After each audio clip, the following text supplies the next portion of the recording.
প্রিয় দর্শক, আসসালামু আলাইকুম। সবাই কেমন আছেন? আল্লাহ তাআলার অশেষ রহমতে আশা করি আপনারা সবাই ভালো আছেন। আমি অক্ষর, আমার চ্যানেলে আপনাদের সবাইকে স্বাগতম। নিত্য নতুন ভিডিও পেতে আমার চ্যানেলটা সবাই সাবস্ক্রাইব করেন, এটা নতুন চ্যানেল, আর লাইক কমেন্ট শেয়ার করে সবাই আমার পাশে থাকেন। তো প্রিয় দর্শক, আমার আগের দুইটা ভিডিওতে আমি দেখাইছিলাম যে আমি আমার মা, আমার বাবা এবং আমার বউ সহ কিভাবে সন্দ্বীপ গিয়েছিলাম। এবং আপনাদের আগের ভিডিওতে একটা কথা বলি নাই, সেটা হলো আমার বউকে আমি 1 মাস 10 দিনের জন্য তার বাবার বাড়িতে রেখে আসছিলাম, কারণ বিয়ের পর এই একটা বছর সে তার বাবার বাড়িতে যায় নাই। এখন সে যখন গিয়েছে, তো তাকে তার বাবার বাড়িতে সাময়িক 1 মাস 10 দিন রেখে এসেছিলাম। তো সেই প্রিয়তমা স্ত্রীকে নেওয়ার জন্য 1 মাস 10 দিন পর আমি রওনা হই। আর আমি আমার বউকে অনেক ভালোবাসি। আমি আমার বউকে আমার নিজের চাইতে অনেক ভালোবাসি। আর সেই ভালোবাসা সম্পর্কেই আমার এই চ্যানেল এবং কাপল ব্লগের উপরে আমার এই চ্যানেল। আশা করি সবাই আমার এই চ্যানেলটা সাবস্ক্রাইব করবেন। তো গাইস, আমি বৃহস্পতিবার রাত 11:10 গাড়িতে উঠি। এসআই পরিবহন, আপনার ঢাকা টু চিটাগংয়ের। তো পথিমধ্যে হোটেল নূরমহল কুমিল্লায় বুড়িচং নামক জায়গায় আমরা সামান্য 20 মিনিটের জন্য বিরতি পাই। তো তারপর গাড়ি আবার ছেড়ে যায় চট্টগ্রামের দিকে। মিনিমাম কুমিল্লার পরেও 3.5 ঘন্টার মতো লেগেছে এই চট্টগ্রাম পৌঁছাইতে।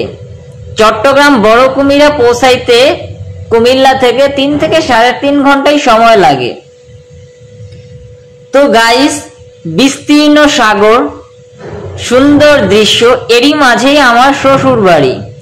আর আমার সবচেয়ে ভালো লাগে সেটা হলো সাগর পথের স্পিড বোট বা লঞ্চ জার্নিটা। আমার কাছে এটা অনেক ভালো লাগে, কারণ মুক্ত একটা বাতাস, পানির সাথে সম্পর্ক, আসলেই একটা অনাবিল সৌন্দর্য মুখরিত করে চারপাশ। আর চট্টগ্রাম হচ্ছে সমুদ্র এলাকা, এখানকার সমুদ্রই এই চট্টগ্রামের সৌন্দর্য। তো গাইস, দেখতে দেখতে আমরা কুমিরা ঘাটেও চলে এসেছি। এখান থেকে স্পিড বোর্ডও ছেড়ে দিয়েছে। তো যাত্রাকালেই বলে রাখি যে আমার শ্বশুর বাড়ি এলাকাটা অনেক সুন্দর। আর সন্দ্বীপ হচ্ছে পর্যটন কেন্দ্র। যারা যারা সন্দ্বীপ ভ্রমণ করেছেন, যারা যারা সন্দ্বীপ গিয়েছেন, অবশ্যই এটা জানেন যে সন্দ্বীপ হচ্ছে একটা দ্বীপ। 4000 বছরের পুরনো দ্বীপ। 4000 বছর আগে থেকে এই দ্বীপে মানুষ বসবাস করে।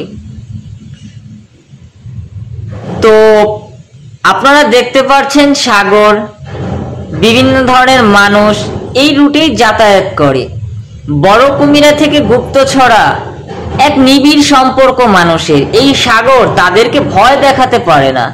এই সাগরের ভয়ে কেউ সন্দ্বীপ বসে থাকে না, যে যার কর্মে ব্যস্ত থাকে, সেটা হোক সন্দ্বীপের হোক চট্টগ্রামের।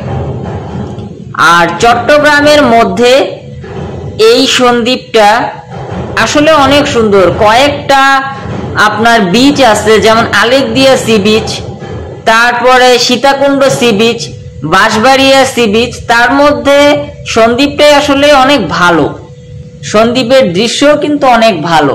আর বর্তমানে সন্দ্বীপকে উন্নত করা হচ্ছে। আমি যে গিয়েছিলাম, রাস্তাঘাট এত ভাঙা যেটা বলার বাইরে।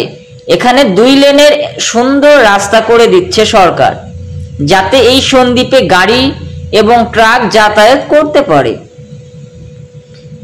তো আমি আমার প্রিয়তমা স্ত্রীর টানে ঢাকা থেকে সন্দ্বীপ যাচ্ছি। সবাই সবার স্ত্রীকে ভালোবাসবেন। স্ত্রী হচ্ছে আল্লাহ তাআলার অনেক বড় নেয়ামত, যে নেয়ামতের প্রশংসা করে আপনি শেষ করতে পারবেন না। স্ত্রীকে একবার মন থেকে ভালোবেসেই দেখুন, সে আপনার জন্য তার জীবনটা কোরবানি করে দিতে পারে। আর স্ত্রী হচ্ছে আল্লাহ তাআলার এক রহমত বটে। কেননা স্ত্রী আপনার সন্তান জন্ম দিবে, আপনার বাবা মার খেয়াল রাখবে, আপনার পুরো সংসারের দায়িত্বের ভার সে বহন করবে। এতে সে তার পরিবারের কথা কখনো ভাববে না। একটা মেয়ে তার পুরো পরিবার ছেড়ে আপনার কাছে থাকে, অবশ্যই স্ত্রীকে অনেক যত্ন করবেন। তা সত্ত্বেও সে আপনার সাথে থাকে একটু ভালো থাকার আশায়, একটু সুখে থাকার আশায়। আর আমরা অনেক সময় আমাদের স্ত্রীর সাথে অনেক খারাপ ব্যবহার করি, দরকার পড়লে তাদের গায়ে হাত দেই এবং অনেক কড়া কথা শোনাই। আসলে প্রকৃতপক্ষে স্ত্রীরা থাকে অসহায়, তারা কিছু বলতে পারে না। তারা শুধু আপনি যা বলবেন সেই কার্য অনুযায়ী কাজ করবে। আর স্ত্রী হচ্ছে শেষ বয়সের ভরসা। আপনি যখন বৃদ্ধ হয়ে যাবেন তখন আপনার সেবা করার জন্য নিশ্চয়ই একটা লোক দরকার। সো সেই ভূমিকাটা আপনার স্ত্রী শেষ বয়সে পালন করবে। তো আমি আর সামনে কথা বাড়াবো না, কারণ দেখতে দেখতে চলে এসেছি সেই সন্দীপে স্ত্রীর কাছে। আমি খুব এক্সাইটেড, কারণ আমি ওকে ছাড়া বিয়ের পর একলা থাকি নাই। এই 1 মাস 10 দিন একলা কাটাইছি। তো আমি আমার ওয়াইফকে নিয়ে কিভাবে ফেরত যাই আমার জেলায়, আমার বাসায়, তো এই ভিডিওর পরের অংশে সেটা আসবে। সবাই চোখ রাখুন আমার এই চ্যানেলে। সবাই আমার জন্য দোয়া করবেন, ভালো থাকবেন এবং সবাই সবার বাবা মার প্রতি যত্নশীল হবেন, নিজের স্ত্রীকে ভালোবাসবেন। এই কামনা করে আমার ভিডিও আজকে এখানেই শেষ। খোদা হাফেজ।